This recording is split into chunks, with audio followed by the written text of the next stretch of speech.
Hey YouTube, this is Rescue Amusement Park Fan 62. Here is a prediction for the amusement park season for 2022. Now, if you're not aware, some parks were able to open in 2021, but could not have their new attractions open. And it's been confirmed by all these parks that these new attractions will open for the 2022 season. Now, ones that are big expectations to is Icebreaker at SeaWorld Orlando, Iron Gwazi at SeaWorld Tampa, uh, Pantheon at Busch Gardens Williamsburg, uh, Aquaman at Six Flags over Texas, um, and Wonder Woman at Six Flags Magic Mountain. And then also, if you want to include a small park, um, the new RMC coming to the small park in Georgia, about 30 minutes from Six Flags over Georgia. Um, Fun Spot Atlanta. So, as you can see, there is a lot to look forward to. Now, I am not including in this stuff like Catwoman's Whip coming to Six Flags St. Louis, since that is just a flat ride, as well as some others. But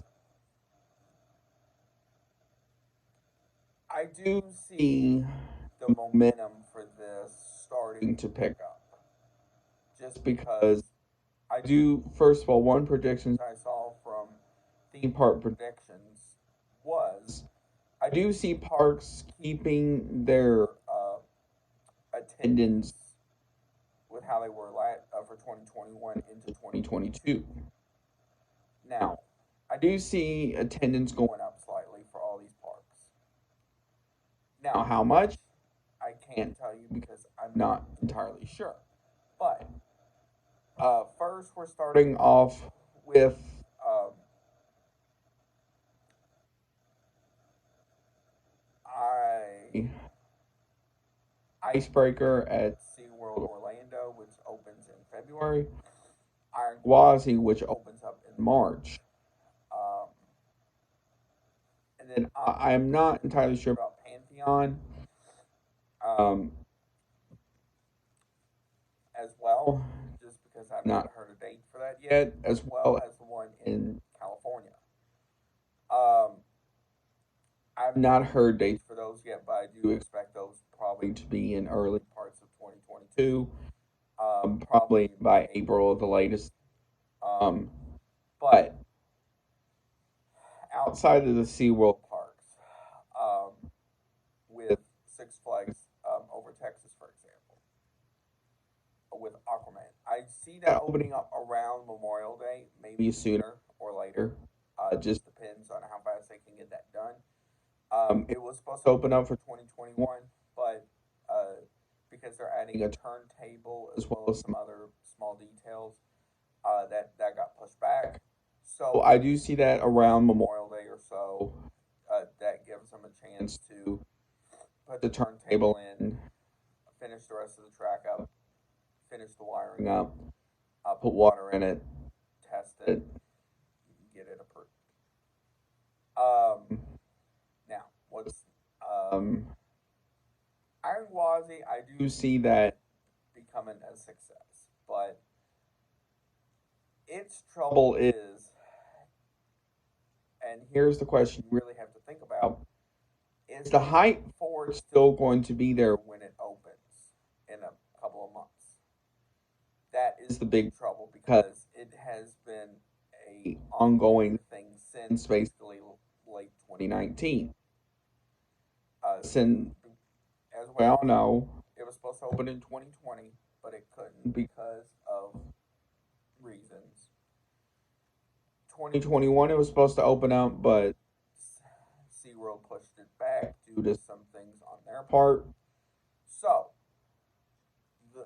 going to be the big thing going into opening time for a lot of these attractions is the hype still going to be there for it? Because that hype can only last so long before it dies down. So that is one big thing we're going to have to see. Will the hype still be there for when that opens, or is it just going to be another ride?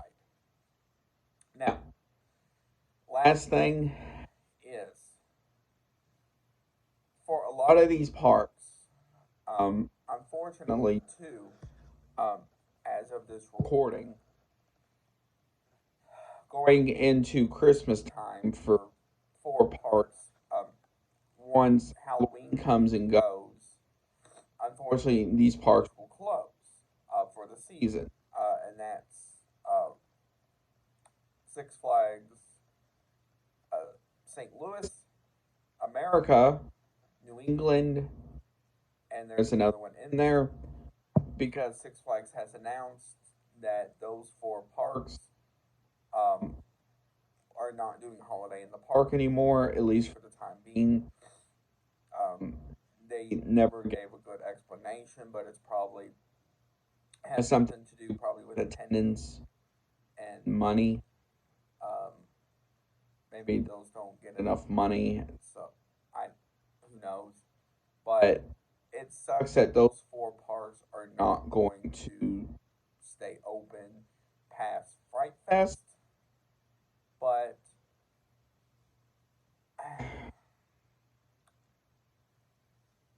there's not a lot those parks can do. They only have to do what corporate tells them to do. Lastly, for Halloween especially, I do see Halloween for a lot of parks becoming a big thing again. Now, 2021 Halloween was great for most parks. As I understood, most parks were at or around capacity every weekend for their Halloween events. I know a lot of Fright Fests were doing good. Halloween Haunt at the Cedar Fair parks were doing good.